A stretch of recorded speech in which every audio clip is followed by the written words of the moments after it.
சற்று முன் கிடைக்கப்பெற்ற மிக முக்கியமான செய்தி ஒன்று வெளியாகி உள்ளது. எடப்பாடி பழனிசாமிற்கு அடித்த அதிர்ஷ்டம் பாஜக அதிமுகவின் தலைமையை ஏற்றதாகவும் கூட்டணியை உறுதி செய்துவிட்டதாகவும் எடப்பாடி பழனிசாமி அவர்கள் அறிவித்ததோடு இன்று இரவு எடப்பாடி பழனிசாமியின் வீட்டிற்கு இரவு உணவிற்கு செல்ல உள்ளார் அமித்ஷா அவர்கள். கிட்டத்தட்ட திமுகவின் கதை முடிந்துவிட்டதாகத்தான் நம்மால் பார்க்க முடிகிறது.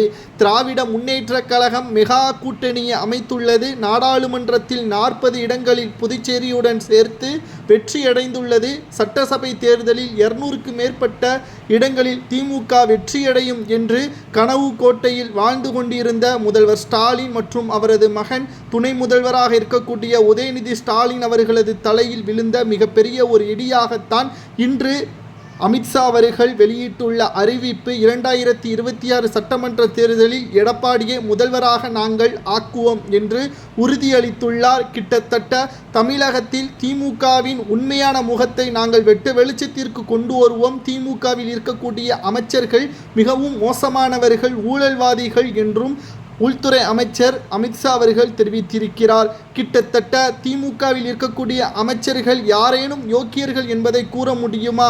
இன்னும் 6 மாதங்களில் 4 அமைச்சர்களை சிறையில் நாங்கள் அடைப்போம். அமலாக்கத்துறை அதிகாரிகளது வேகம் மிக சிறப்பாக இருக்கிறது. தொடர்ச்சியாக KN நேரு, பொன்முடி, தங்கம் தென்னரசு, அமைச்சர் செந்தில் பாலாஜி உள்ளிட்ட அனைவரும் சிறையில் அடைக்கப்படுவது உறுதிதான் என்பதையும் அமித்ஷா அவர்கள் தெரிவித்திருக்கிறார். 2026 சட்டமன்ற தேர்தல் எடப்பாடி பழனிசாமி அவர்களை நாங்கள் முதல்வராக பொறுப்பேற்க வைப்போம் என்று அமித்ஷா அவர்கள் தெரிவித்ததோடு மட்டுமல்ல, முதல்வர் ஸ்டாலின் அவர்கள் எதிர்க்கட்சி அந்தஸ்தையும் இழக்க நேரிடுவார் என்பதையும் அமித்ஷா அவர்கள் தெரிவித்திருப்பதுதான் ஒட்டுமொத்த அரசியல் ஊடகங்களிலும் மிகப்பெரிய அளவில் பேசும் பொருளாக மாறியிருக்கிறது.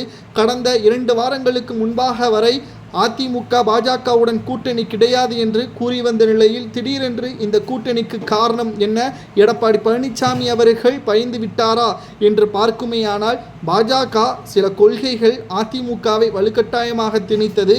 மாறாக அதிமுக அதற்கு சம்மதம் தெரிவிக்காத காரணத்தினால்தான் அதிமுக நடந்து முடிந்த மக்களவைத் தேர்தலில் கூட்டணியிலிருந்து விலகுவதாக அறிவித்தது.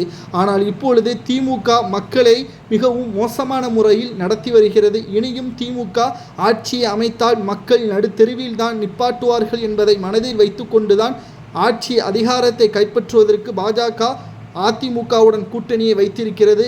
எடப்பாடி பழனிசாமி அவர்கள் முதல்வராக பொறுப்பேற்கலாமா என்பதை உங்களது கருத்துக்களை கமெண்ட் வாயிலாக கூறுங்கள்.